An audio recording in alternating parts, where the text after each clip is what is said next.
Welcome to Chapter 4 on Layer Basics. In this chapter, we're going to look at all the fun that layers in Photoshop allow us to do some pretty powerful things and controllable items that give Photoshop kind of the edge over some photo programs. First off, we're going to talk about layers.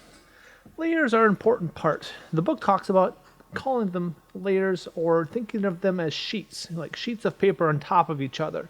What's on the top of the layer panel will show up on top, and it might have something that shows around it on layers 2 and 3, but depending on what's on that layer, it may or may not as it covers over. Now, as we have different layers, we have text layers, we have graphic layers, we have adjustment layers. There's many different types of layers. They all have a couple different things. They have blending modes. I'm going to go ahead and find one with our postage stamp. They have blending modes, which go to different ways of kind of making it merge with the file. They have opacity for more or less solid. And then they have the ability of just changing on and off and blending different styles together with different types of effects. So layers is a big part of what we do in Photoshop.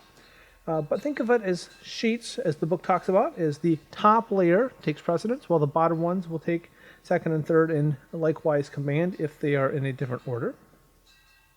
When we talk about layers, it's important to realize that not all photo files can actually retain the layers in them. You go to a JPEG or GIF, for example, you can't retain all the layers inside of that particular layer. Photoshop files will retain all the different attributes of the layers. A TIFF file will as well. And a PNG will actually leave some of the transparency, which is useful for some website graphic design purposes. So let's get started. The book recommends as you start Photoshop to hit Control, Alt, and Shift if it's a Windows, or Command, Option, Shift if it's a Mac, to restore your daily preferences. Depending on what is on your settings, you may want to reset some things, you may not. So we're going to go ahead and open our Start layer, which has this wonderful pineapple. Once it's opened through the bridge, we're going to go ahead and go up to File, Save As, and then we're going to name it as 04 working .psd for a Photoshop file. Go ahead and hit save, and it has saved the file. Now, saving another version like this gives us the idea we don't have to worry about changing and overriding the master file. So we've given this a separate name. I still now have both of them if you look at my file structure. But now I'm working with the working file. I'm not going to accidentally erase things or damage things on the start layer that I might not want if I'm using an actual working file. The layer panel lists all the layers in an image, displaying the layer names, the thumbnails, and the content of what is in your particular file. You can go ahead and hide them, view them, reposition, delete, rename, and even merge the layers. All the layers together, or maybe several different layers can be merged together. The layers thumbnails here are updated as you edit the layers. The changes will be seen as a little preview. If the layers panel for some reason is absent, you've got some settings that are a little bit different than the last time it was opened by default. You can actually find these, as always, when missing things by going into your windows and going down into layers. That pulls it back into our layers panel. From top to bottom, we have the postage layer, the Hawaii layer, the flower layer, pineapple layer, and the background layer. Let's start with the background layer. Right now we do notice that it has a lock setting on here. The lock setting makes it protected from any layer changes. So really I can't do much to the background layer, minus turn it on and off, and you can see the white change in the background. So as you can see on the background layer, I really can't do much to the background layer without just turning it on and off because the layer is locked. The eye on my preview here to the left makes me turn that layer on and off. As I turn that layer, turn the eye on and off, it makes it visible or invisible.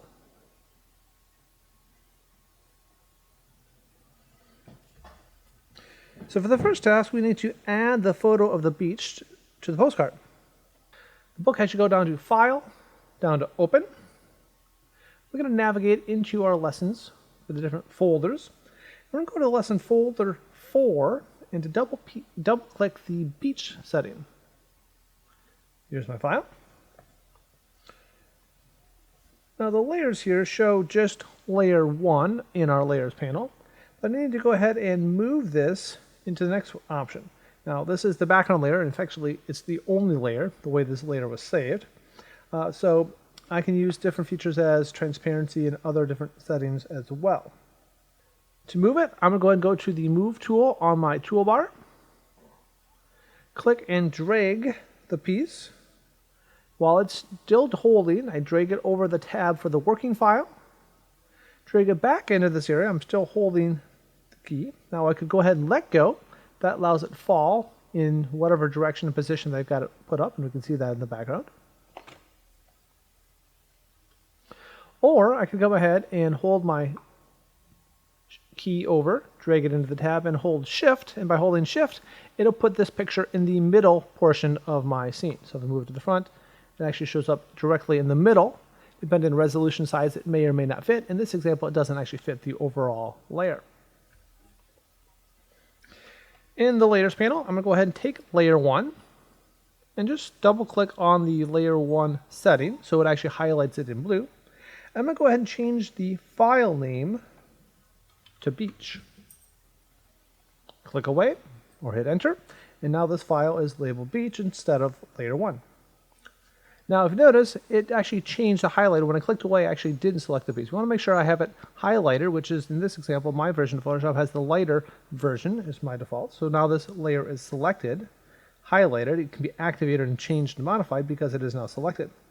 We have many different layers in the setup, but as I turn them on and off, I can start to change the visibility. It's not modifying, it's not deleting, it's not removing, it's not changing the color of any of these layers, but I can actually change what is visible and not visible by turning the eye on or off.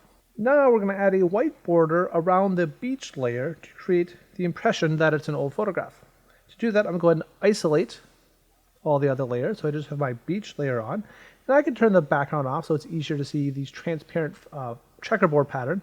The checkerboard pattern shows me that there's nothing there. It's a transparent area. I have space on my document, but there's actually nothing in that particular area when it's a checkerboard pattern. It's transparent, invisible. Another way to shortcut hiding all the layers but the one I want to have, I can actually go ahead and click Alt or Option on a Mac and click that eye, and it turns all other layers off while maintaining the beach. Holding Alt and clicking that eye again turns all the layers that were previously selected back on. So I'm going to go up to Layer, down to Layer Style, and then down to Stroke.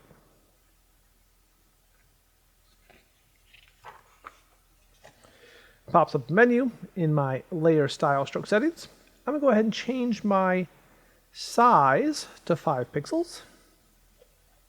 Change the position, if it hasn't already, to inside, so the stroke will go to the inside portion of the picture. And blending mode to normal. And 100% opacity. The only one I had to change in my setting here was the size of the width. Now you can see I have a black border, but we want to add a white border, so I'm going to go ahead and click my color setting here. Just double click it open, and go over to my white, and select the white border. I have my white layer, I hit OK, and now it is actually changed to a white color. I hit OK to commit to that layer effect. And now if you see here on the bottom of my layer, it shows an effects panel and a stroke panel. I can turn the eye on or off, just like I could with the other layers, and that turns that stroke effect on or off. I can also double click the stroke, and I can actually change these settings later. So if I save this file shop in Photoshop, I can open it back tomorrow, next year, next millennium, and I can then make these changes after the fact, as long as I save it as a Photoshop file. Now the book talks about rearranging the layers. This is called the stacking order. The stacking order determines how the image is viewed, and you can change the order by moving layers to the front or to the back. Go ahead and clicking a layer up, I can move it up in its stacking order, or I can click and drag it down in its particular stacking order. That's important how it reads into the image and the overall final design. Book has you turn the postage and the Hawaiian and the flower and pineapple stamps on to show you all the different stacking layers. In the stacking order, as you see it on the screen now. To make it more visible, we're going to move the beach layer between the pineapple and the flower so we can actually see more of that particular photograph. And then I release the mouse. Next, we will change the opacity of the layer. You can reduce the opacity of any layer to reveal the layers below it. In this case, the postmark is too dark on the particular flower, and we'll need to edit the opacity of the postage layer to let the flower and other images show through. We'll go ahead and click the postage layer. And I'm going to go to my opacity setting right here on the right section of the layers. I'm going to take, and I can actually punch in 25%, or I can take the dial and I can drag the slider to 25%. And to get it exact, I'm going to type it in 25. And that changes now to 75% transparent. It's a much lighter piece, and we can see some of the elements behind shining through. I'm going to go ahead and hit File, Save, Control or Command S if you are on a Mac. So duplicating the layer and changing the blending mode, you can apply different blending modes to a layer. Blending modes affect how the color pixels on one layer blend with the color pixels of the layer behind it or beneath it. First, you'll be using blending modes to increase the intensity of the image of the pineapple layer so it doesn't look so dull. Then you'll change the blending mode of the postage layer. Currently, the blending mode for both is listed as normal, and the default is actually normal of your blending mode. Now we're going to go ahead and right-click on the pineapple layer, and you'll have many different options in front of you. And we're going to go up to Duplicate Layer. In the menu that pops up for the duplicate layer, the default name is going to be Pineapple Copy. I'm going to go ahead and hit OK, and it adds a copy of my layer. Now they're in the same location. I'm going to go ahead and choose Overlay from the blending mode, and you can see the effects as the different layers go. I chose this into Overlay. So the difference between this image and this image is a much more contrasty, punchier image by adding the duplicate with the overlay setting. Now that we've deepened the shadows and give brighter highlights with the overlay blending mode, we're going to go ahead and select the postage stamp layer, and we're going to go ahead to the multiply instead of the normal blending mode, and you can start to see the different changes to the stamp. Multiply. The multiply blending mode multiplies the color values of its layer with those of the underlying layer. In this example, the areas of the postmark that are over the pineapple are darkened using the tonal values of the pineapple. Now it's important to see that blending modes are a blend of the 2 or 3 different layers in the mix. So as you change one blending mode based on its surroundings, it will have different effects. So just because you use all blending modes, it's not always the same based on the colors of the different layers. Now we'll go ahead and save the file. File, Save, or Control or Command S on the Mac. Next, we're going to look at resizing and rotating the layers. Changing the position, the size, the angles gives you a lot of different possibilities. In Photoshop, these kinds of edits are called transformations. You perform transformations in Chapter 3 with selections, but we're also going to apply them here. Click the visibility column on the beach layer to turn that particular file on. And then we're going to go ahead and make sure the beach layer is selected. We'll go to Edit. Now into one of my favorite tools, the Free Transform tool, or Control or Command T. Once the Free Transform is selected, you'll see different boxes on the particular file. That is now in the activation process. You'll see some different options in the options bar of different settings. I can actually punch in numbers, or I can change things in many different ways. I have the ability to escape or to accept those changes before I can commit them into actuality. So with the bounding box selected, I can go ahead and drag the corners to make it bigger or smaller. I can also hover over the corners of my piece and rotate it freehand and in the increment, or hold Shift to do it in 15-degree increments. I can also do these changes by typing an amount or by setting the rotation here in the corners of my options panel. I'm going to go ahead and change my overall piece to about 50%. I can type in to be an exact amount, 50%.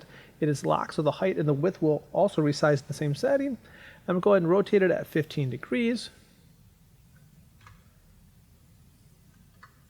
To give it a slight rotation to the image, and move it somewhat in the upper left corner.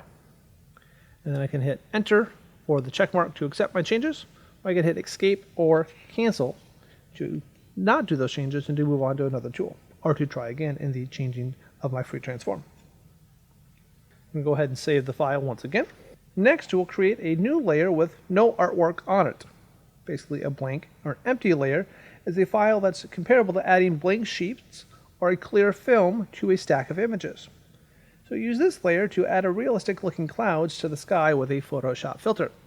So to do this, I'm going to my Layers panel, go down to the bottom right next to the trash can, and to the folder button, I hit the plus button, also create a new layer.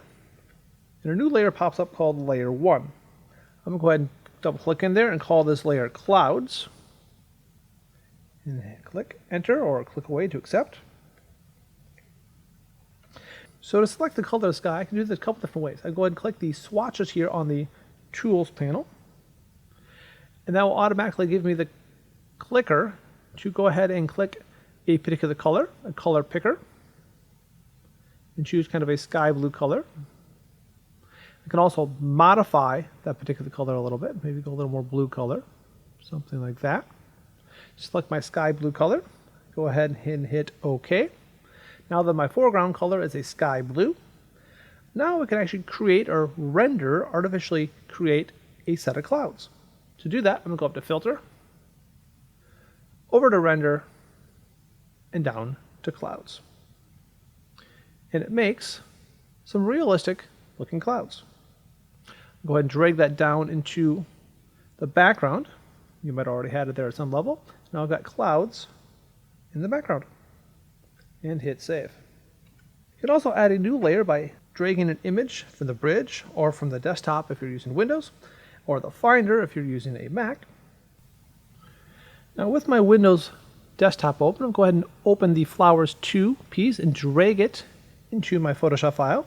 To do that, it actually transfers it easily, smoothly into my Photoshop layer, so I don't have to open up a new layer, then drag it back in and accept those changes. And I can move it into any particular location that I want. I'm going to go ahead and hit the check mark to commit that transformation button. And there's my setting. Now do notice on the thumbnail there is this little special icon that looks different than all the other layers. This selection, by bringing it in through the desktop, now makes it a Smart Object selection. Now there's reasons for that. We'll get into more detail for what the Smart Object does, but it does now make my changes to this layer non-destructive. I can edit it later, and this layer is still remembering the original image without damaging the quality of the layer as I start to make changes. Now that we're ready to add some type, or some horizontal type, let's go ahead and find that in the Tools panel. I'm going to go ahead and click the text layer, make sure it is the horizontal text, which should be the default on the first setting. The book recommends making sure that no layers are open, so I'm going to go ahead and turn all my layers to deselect. Now I have my text tool. I'm going to go ahead and click and drag where I'm going to put my text. And get you the little bounding box. So now I have my text selected. I can go ahead and start to type. Type island.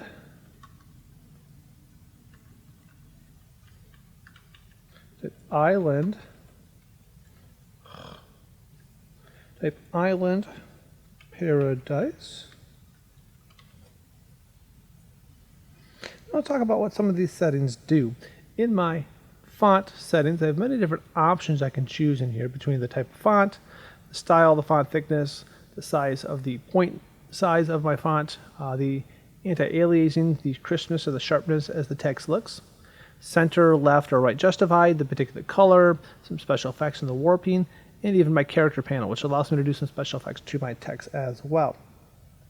Now I'll go ahead and click the all caps option. It's probably best to do this before you start typing, so I'll actually do these changes in the setting. The book recommends using a 36-point font and setting the tracking value to 250. Now the difference is this makes a difference based on the particular font choice that you have. So many fonts will not all be completely equal. And so it might look actually fairly different based on what font you have available on your computer and a lot of different factors here. So the font might not necessarily look as the book or this video tells you to look.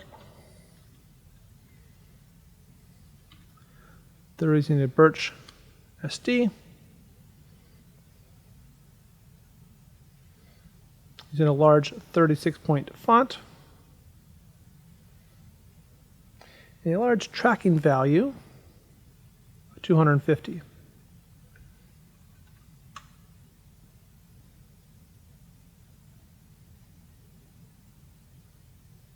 That spreads out the text just a little bit. Also change it from a sharp down to a crisp setting, which is a very small, minute section in the text edit. And once I've done my changes, my text is selected. It might be the cursor is still able to write. I can go ahead and hit the check mark here to accept. Now, a big change I want to make notice here. If I hit enter, if I'm in the middle of having text, I hit enter, it can actually really start to change the text in the file because I'm editing like I'm in a word processor. Enter does a different thing than actually selecting or committing the particular file. So I'm going to go ahead and hit the check mark here instead of enter because that can really start to have issues when you're working with text. One setting I forgot to do was go ahead and change it to a green color. So I have my text selected. Go to my top part, choose my color swatch. And the book recommends choosing a shade of grassy green in the color picker. So go and find your green and choose a richer, grassier color, something like that. Now I have my green color. Now I have turned on my Hawaiian font. I've got my Island of Paradise. I'm going to use my Move tool. Remember, I could also use click and the arrow keys to move it. Something like that. You can also add a color gradient to all or to part of a layer. In this example, you'll apply a gradient to the word Hawaii to make it a little bit more colorful than just the plain white and boring self. First, we'll go ahead and start by selecting the letter and then applying the gradient. To start, I can actually go ahead and click the thumbnail, and not the text, not off to the right, but right-click on the thumbnail and go up to select pixels. Or my personal favorite is to go Control-click, and that will select anything in that particular layer, which is the text. Now you see the marching ants, so we looked at selections last chapter, around the word Hawaii is selected. Right now it's just a layer selection. There's nothing really happening until I do the effect. So I'm going to go up to the Tools panel, up here on the left. I'm going to switch to the Gradient tool, which you might not find it necessarily if it's hidden behind other buckets, but it's the Gradient tool. And we'll go ahead and click the foreground color in the panel. And then choose a bright shade of orange for my color swatch. And hit OK. Now it's key that the background color is white and the foreground color here is the bright orange. Now in my options panel, each tool has an options panel here on the top. Now in the gradient editor, I'm going to click this button to pull it down. It pops up a different options of how it's going to actually mix that particular color set. With the selection still active, I'm going to go ahead and drag a line from the top of the bottom or the bottom to the top and let it go. And it chooses, starting with the foreground color where I click to where I end, it draws a gradient of that particular line from white to orange to give it a little bit extra pizzazz to my piece. Now, a little more precision that might be helpful for some things. If I click and drag and I'm off a little bit of an angle, I can actually change the gradient. If I go ahead and click and hold Shift, it will actually make a straight line or one in 45-degree increments. So if I hold Shift and do my line, it draws a very even left to right or top to bottom particular pattern of my gradient. Go ahead and save our work. You can also enhance a layer by adding shadow, stroke, satin sheen, or other special effects from a collection of automated and editable layer styles. These styles are easy to apply. They link directly to the layer that you specify. So I have my files here in the Layers panel. I'll go ahead and select the Island Paradise layer. which is my text layer. Then we go up to Layer, down to Layer Style, then down to Drop Shadow. Now these are special effects. In my settings, I'm going to go ahead and use the global light option. That's helpful if I have multiple text options, so all the text boxes will have the same shadow direction. Like the sun would shine and all the layers in the scene, they would actually match that same particular angle. I'm going to go ahead and change the blending mode if I happen to multiply to 75% on the opacity, the angle of 78 degrees, a distance of 5 pixels, a spread of 30. The spread has to do with the blurriness of the shadow, if it's softer or harder, and then the size to 10 pixels. So the distance that the shadow is away from the text, the blurriness, and then the actual size of the thickness of the shadow. Now with my preview turned on, I can actually see the changes and click them on and off temporarily to see the changes. But those are the settings that the book calls for.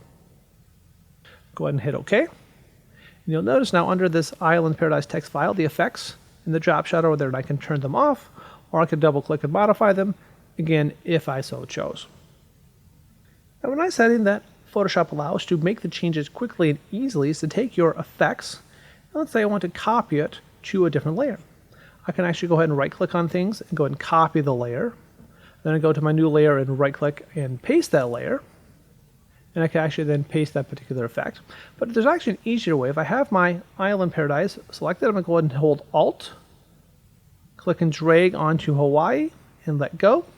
And it actually copies or clones that particular file effects onto the new layer, making it really simple to add different layer styles. Now that I've got the effect changed on the Y, I'm going to go ahead and click that Hawaiian layer. I'm going to go back to the Effects button.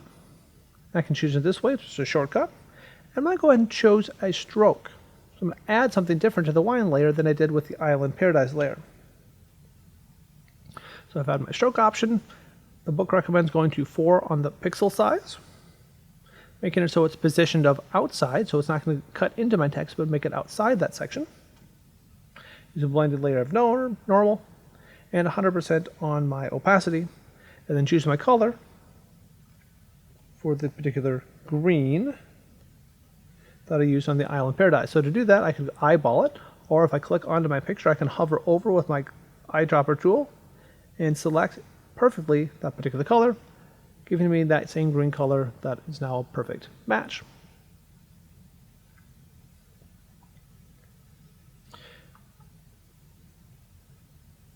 I'm going to hit OK to apply the stroke. And now I've added a different setting, a stroke setting, to my Hawaiian text layer. Go ahead and select the flower layer. And I'll go up to Layer, Layer Style, and down to Drop Shadow. Then I'll take my layer style, and I'm going to go ahead to 60% opacity, a distance of 13 pixels, and a spread of 9%. My global light is still on, so it'll have the same shadow direction as the previous file. With my drop shadow menu still open, I'm going to go ahead and go to Satin, click the Satin box. We want to make sure that the invert option is selected, which it is, and I'm going to go ahead and apply the following settings. For the color setting, which is the one right next to the blending mode, so I select my color sample. I'm going to go ahead and choose a fuchsia hue.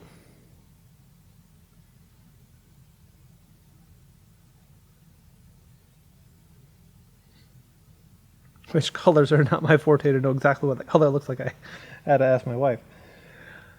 Click OK.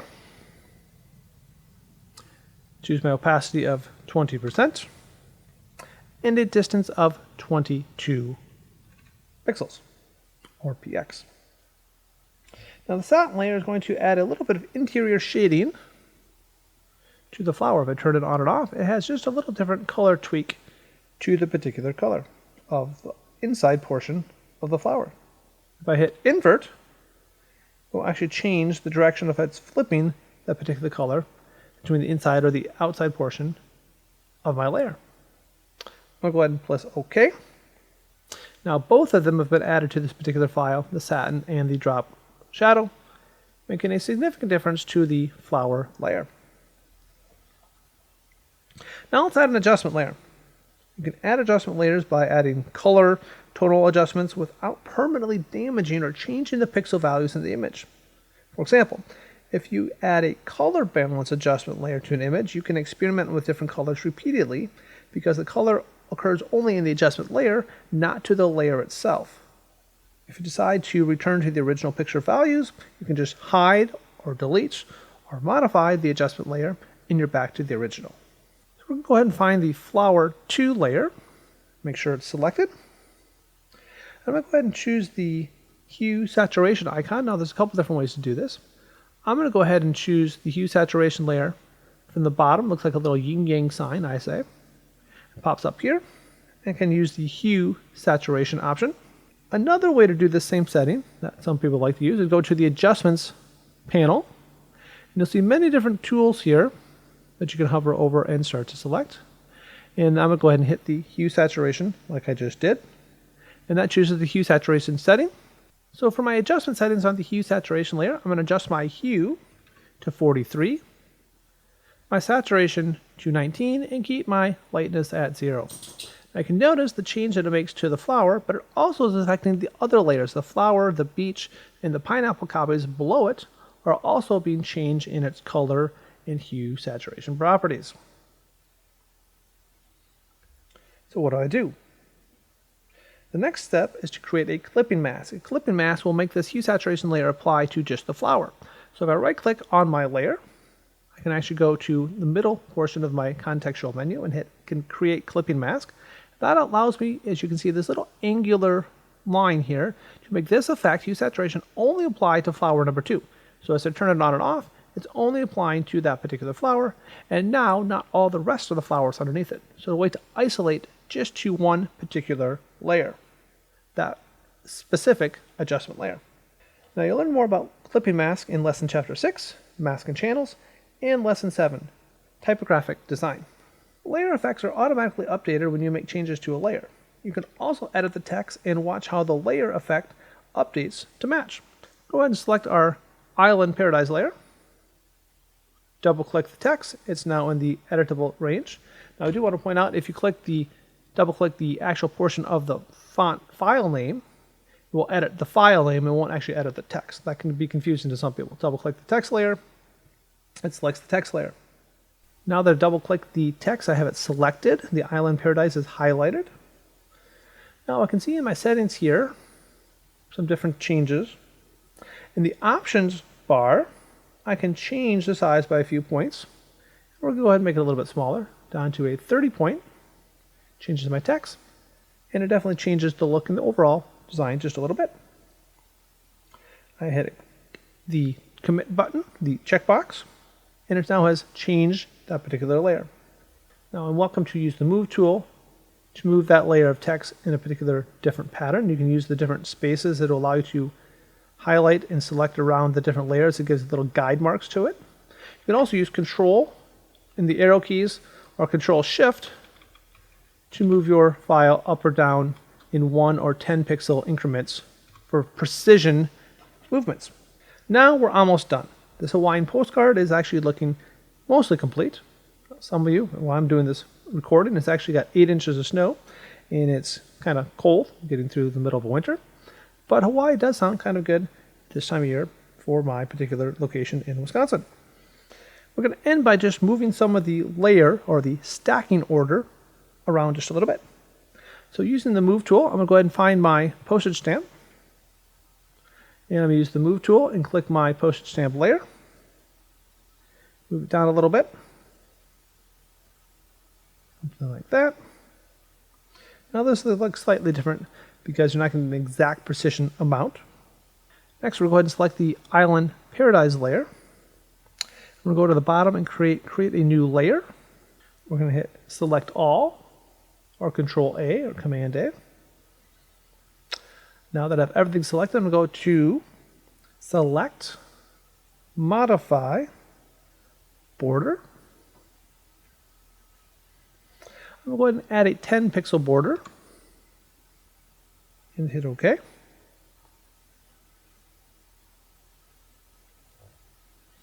Now the margin selection is changed by 10 pixels, but really nothing's happened to the layer at this point.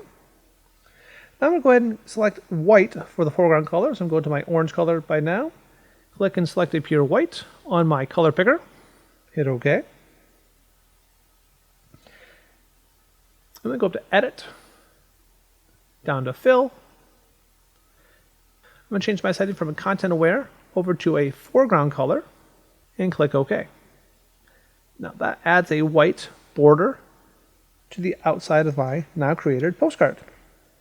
I can hit Control H to hide that temporarily and Control H to bring it back, but I think it looks pretty good. So I'm going to go ahead and hit Select, Deselect, or Control T or Command T to now deselect that piece. Take my layer, double click it over, and type in border. Now we could take all these layers and we could save them intact as a Photoshop layer. And I highly recommend doing that, especially for my class. You want to submit, keeping all the layers is nice to see and to edit these into the future.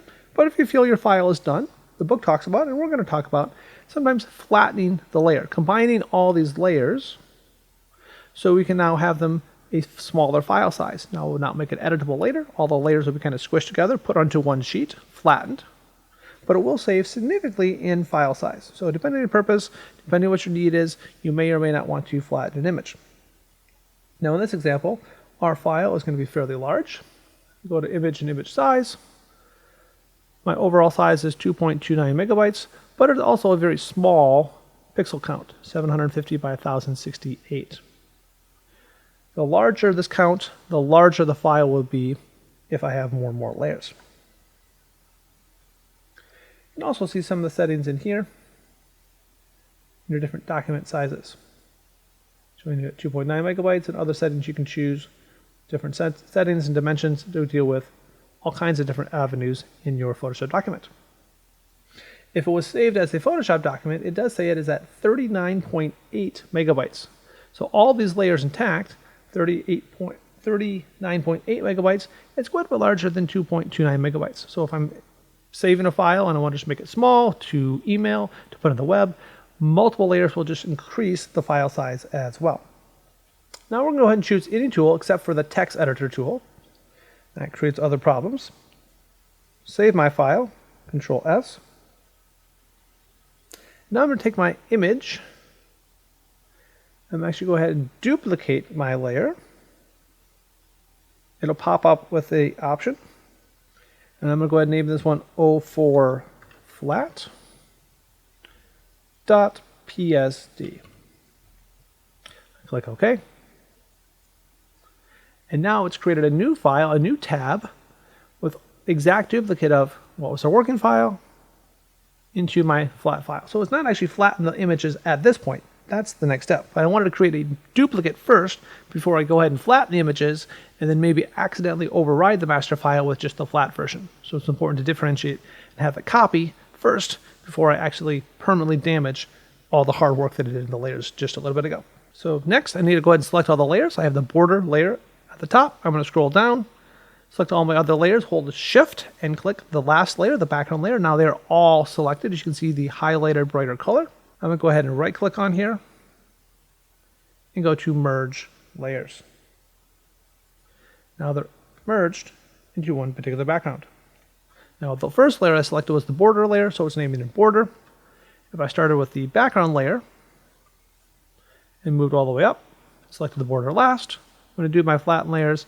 Whatever layer I selected makes a difference. I hold the background layer, hold my border with a Shift click last, right click, and go to Merge Layers. Because my background layer was now on, the background layer is now what the file name is selected. If you notice now in the bottom corner, I'm at 2.29 megabytes instead of the 39.8, so it is a much smaller file size in this flattened version. Go ahead and hit save. And when I hit save, even if I hit just regular save, or Control S or Command S, it pops up a menu saying, what do you want to save it? even if I just hit save, it hasn't actually saved this file before, so it's going to say, well, what do you want to save it? We've never saved it. So by clicking save, it will pop up the save as option. I can give it a particular title, flatten.psd, and hit save. And it's now saved and ready to distribute and to email or to file or to save or archive a flattened version of your particular work. And there you have it. You created two different versions of the file, a layered version and a flattened version of a beautiful postcard reminding you of Hawaii that goes step by step through the... And there you have it. You've created a powerful, attractive postcard. This lesson not only begins to explore the vast possibilities and the flexibility you gain with the master of editing Photoshop layers, but you've also gained more experience and the ability to try different techniques between adjustment layers, clipping mask, blending modes, transparency, and many different special effects. So I hope you found this chapter helpful. I'd appreciate it if you go ahead and subscribe to more videos if you like this kind of thing and are working through your book.